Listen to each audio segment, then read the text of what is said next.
लेकिन वो संविधान बचे तब ना। वही उसी, अरे भाई मैंने यही दिखाया कि संविधान को लेकर इतनी बड़ी बात नरेंद्र मोदी ने कह दी, यही डर तो दिखाना होता है, यही तो डर दिखाना होता है अजीज खान साहब। आप लोग यही कहते हैं संविधान बचेगा तभी तो होगा संविधान, उन्होंने कहा कोई नहीं हटा सकता संविधान को।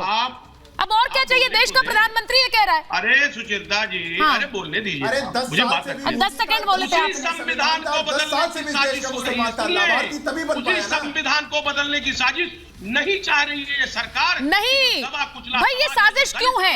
जब देश का प्रधानमंत्री, मैं एक बार जरा दोनों पत्रकारों का एक मिनट मैं अवधेश जी और प्रेम कुमार जी के पास आ रही हूँ। भाई देश में प्रधानमंत्री मंच से कह गए कि भाई ये नरेंद्र मोदी कह रहे हैं, देश का प्रधानमंत्री बोल रहा है कि संविधान हटाने की बात, यही सब झूठ फैलाते हैं ये नेता, कोई नहीं बदल सकता उस संविधान को। अब इससे बड़ी बात और क्या चाहिए?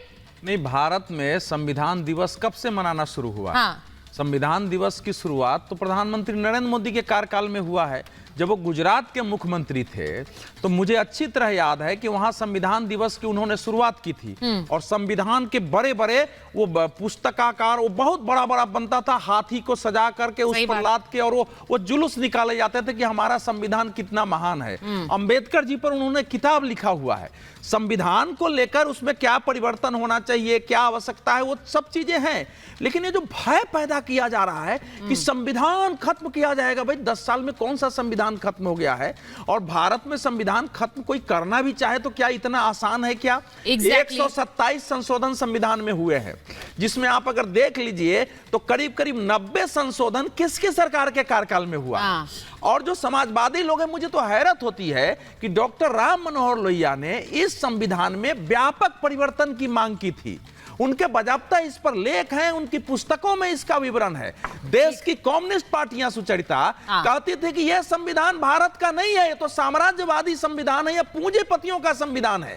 लेकिन वो संविधान को पूरी तरह खत्म करने की मांग करते थे। लेकिन बीजेपी सरकार आ गई है तो वो संविधान दिवस मना रही है। तो इस देश में लंबे समय तक झूठ बोल के कि मुसलमान विरोधी है, इसको वोट मत दो, ये संविधान खत्म कर देगी, वोट मत दो, ये दुनिया से युद्ध करा देगी, वोट मत दो, और लोकतंत्र बचाना है तो आखिरी चुनाव है। इससे देश बाहर निकल के और बीजेपी को अकेले बार बार बहुमत दे रहा है। तो अब ये अंतिम अस्त्र हो रहा है ललहार करके। लोकतंत्र बचाना है तो ये आखिरी चुनाव है, ये कह रहे थे भाई राहुल गांधी ने यही कहा था। ये आखिरी नारा है। किया। मैं एक बार पूछ रही हूँ क्योंकि मुझे उसके बाद प्रियंका जी और प्रेम कुमार जी आपके पास आ रही हूँ। पहले बताइए प्रेम कुमार जी, आपके नेता तो ये भी कह रहे हैं, अब वहाँ कांग्रेस के नेता कह रहे हैं, इमरान मसूद कह रहे हैं कि अगर ये चुनाव जीत गई तो पहला इलाज तो मेरा और तुम्हारा हो जाएगा, पहला इलाज मेरा और तुम्हारा हो जाएगा। अब मुझे ये बताइए, यही तो होता है, उनके लिए ही है ये वीडियो जो आया है अब की बार 400 पार जो बोहरा समुदाय से आया है?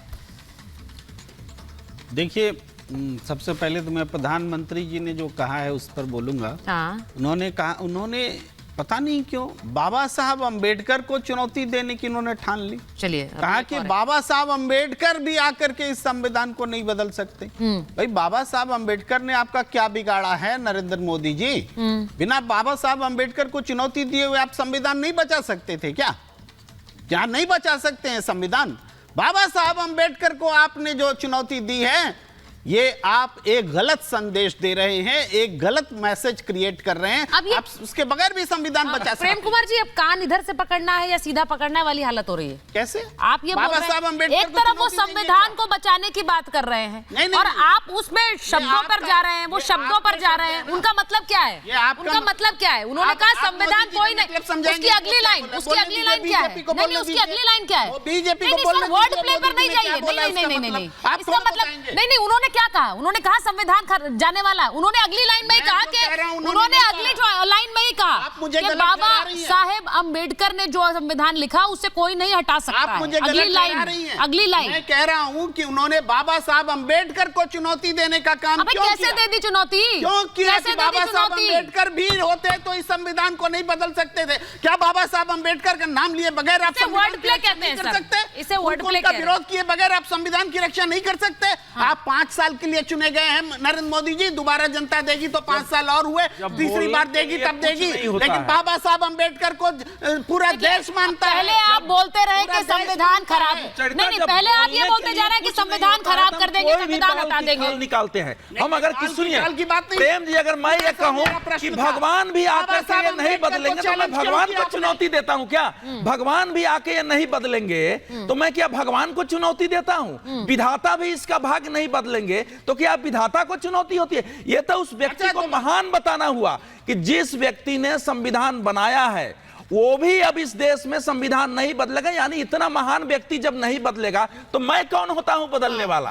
अब आप उसको जो है खींच करके सर, आपके पास सुनिए, बाबा साहेब अम्बेडकर को पहली बार नरेंद्र मोदी सरकार ने सम्मान दिया। सुनिए, उनके 5 स्थलों को तीर्थ स्थल घोषित किया।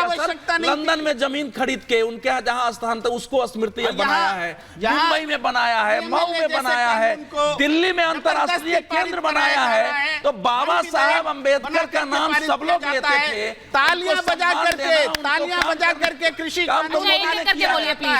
वापस ले लिया।